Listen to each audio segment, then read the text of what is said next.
আজকে আমি চলে গেলাম সকাল সকাল আমাদের ছাদে। আমার ইদানিং কালের রেগুলার রুটিন হচ্ছে যে সকাল সকাল ছাদে যাওয়া অ্যান্ড ভিটামিন ডি নেওয়া। সো এই শীতের দিনে মিঠা মিঠা রোদের আলো ভালোই লাগে, তাই ছাদে যেয়ে আমি রোদ পোহাই। সো এখন নিয়ে নিতেছি একটা পাথরকুচি পাতা। গ্যাস্ট্রিকের প্রবলেম এর জন্য এটা ন্যাচারাল একটা মেডিসিন। আর এটা এখন আমি ট্যাবের পানি দিয়ে ক্লিন করে নিব, তারপরে হচ্ছে যে এটা আমি খালি পেটে কাঁচা চিবাবো। এটা গ্যাস্ট্রিকের সমস্যার জন্য ভালো কাজ করে। আমি সকাল সকাল 2 দিন যাবত এই পাতাটা ছাদে আসলেই খাচ্ছি। এটার টেস্টটা একটু কষ্টি টাইপের, টক টাইপ, লাইক আমড়া পাতার মতো। যারা আমড়া পাতা খেয়েছেন তারা অবশ্যই জানবেন। সো পাতা টাতা খেয়ে আমি একটু হাঁটাহাঁটি করব, রোদের আলো নিব, দেন হচ্ছে যে আমি নিচে যাব, কারণ আমার একটা পার্সেল আসার কথা। সো আমি হচ্ছে যে ঠান্ডা ঠান্ডা ট্যাবের পানি দিয়ে মুখটা ওয়াশ করে নিচ্ছি। এখন হচ্ছে যে নিচে যে পার্সেলটা রিসিভ করব, দ্যাটস ওয়াই।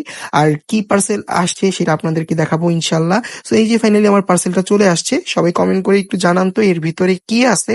যাই হোক, আমি রিভিল করে দিচ্ছি। এগুলো হচ্ছে যে বাজিগার পাখি। আমার আগের যারা ভিউয়ার্স আছেন তারা অবশ্যই জানেন যে আমার আগে অনেক বার্ড ছিল, বাট টাইম দিতে পারি নাই, তাই অনেকগুলো বার্ডস আমি হচ্ছে যে আমার রিলেটিভদের গিফট করে দিয়েছিলাম। আর এখন আবার নিলাম নতুন করে। আর আগে যে ভাইয়ার থেকে আমি বাজিগার কালেক্ট করেছিলাম, ওই ভাইয়ার থেকেই আরো 2 পেয়ার নিলাম। এখানে হচ্ছে যে এক জোড়া ভায়োলেট রেইনবো আছে আর এক জোড়া ক্লিয়ার উইং পাইট। অ্যান্ড এই জোড়া হচ্ছে যে যেগুলো ভায়োলেট রেইনবো এগুলো হচ্ছে যে সেমি অ্যাডাল্ট, আর এক জোড়া হচ্ছে যে বাচ্চা। আমি ইচ্ছা করেই ছোট বার্ড নিছি, কারণ আমার অ্যাডাল্ট বার্ড নিলে হয়তো বা অ্যাডজাস্ট করতো না, যেহেতু আমার ক্যাটসদের রুমে আমার বার্ডস থাকে। আর প্রায় 2-3 বছর ধরে আমি ক্যাটদের সাথে আমার বার্ডস রাখি, আলহামদুলিল্লাহ কোনো প্রবলেম হয়নি। অ্যান্ড এই ভাইয়ার থেকে এর আগেও আমি বার্ডস নিয়েছিলাম বাজিগার, প্রায় 2-3 বার বেবিস করেছিল আমার বাসায় বাজিগার। সো তখন নেওয়ার পর কিছু রিজনের জন্য মানুষকে দিয়ে দিছিলাম, তো ভাবলাম আবার ভাইয়া থেকে কালেক্ট করি। আর ভাইয়া অনেক ট্রাস্টেড আর তার বার্ডের কোয়ালিটি অনেক ভালো।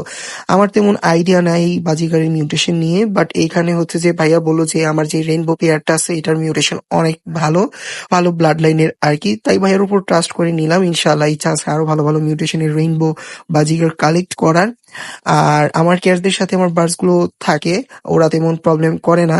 তারপরও আমি ক্যাটসদের থেকে একটু উঁচাই রাখছি, যাতে ওরা আমার বার্ডসদেরকে নাগালে না যেতে পারে, কারণ বার্ডস অনেক টাইম ক্যাটস দেখে একটু ভয় পায়, তাই আর কি। আর যেহেতু আমি সেমি অ্যাডাল্ট বা বেবি কালেক্ট করছি, ইনশাল্লাহ আস্তে আস্তে ওরা অ্যাডজাস্ট হয়ে যাবে। যেহেতু নতুন একটা প্লেস, 2-3 দিন একটু ওদের অ্যাডজাস্ট হতে টাইম লাগবে। আর ক্যাটসদের সাথে থাকতে থাকতে অ্যাডজাস্ট হয়ে যাবে, কারণ এর আগে আমার বার্ডস ছিল প্রায় 2-3 বছর আমি হচ্ছে আমার ক্যাটসদের সাথে রাখছেন, ভালো ব্রিডিং করছে।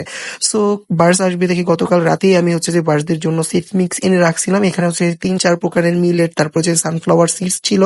আমাদের বাসার পাশে একটা পেট শপ আছে, ওইখান থেকে আনছিলাম। আপনাদের একটু দেখে কতটা সুন্দর আর কালারফুল সিডস গুলো।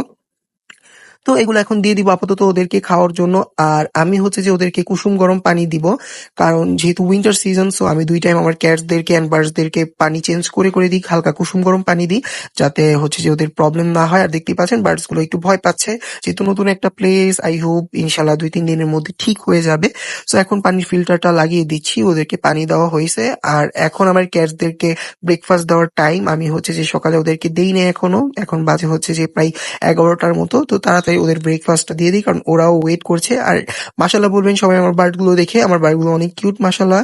সো এখানে যে গোলু বৈশা রয়েছে আর আমার বাকি আদার্স ক্যাটস গুলো, ওরা ওয়েট করছে ওদেরকে কখন আমি হচ্ছে যে ব্রেকফাস্ট দিব। নিচে হচ্ছে যে পিনাট, আমার হচ্ছে যে ডলসি, আর উপরে গোলু। আর এই যে এখন হচ্ছে যে আমি সকাল সকাল ওদেরকে ড্রাই কিটেন ফুডটা দিয়ে দিব রিফ্লেক্স প্লাসের। আমি অলওয়েজ কিটেন ফুড দিই, সবাই জানেন কিটেন ফুডের নিউট্রিশনটা বেশি, দ্যাটস ওয়াই আমি এটা অনেক ওদেরকে ইউজ করে থাকি। আর এটা ওদের ভালো স্যুট করে, দ্যাটস ওয়াই হচ্ছে যে আমি এটা ইউজ করি। সো ওদেরকে এখন দিয়ে দিচ্ছি। আর আজকের ব্লগটি আর লং করব না। আমাদের ভিডিওটা কেমন হয়েছে আর আমার পাখিগুলো কেমন হয়েছে অবশ্যই কমেন্ট করে জানাবেন। আমার পেজে যারা নতুন তারা পেজটি ফলো করবেন, আর আমার ভিডিওতে পছন্দ হলে একটা লাইক কমেন্ট করবেন।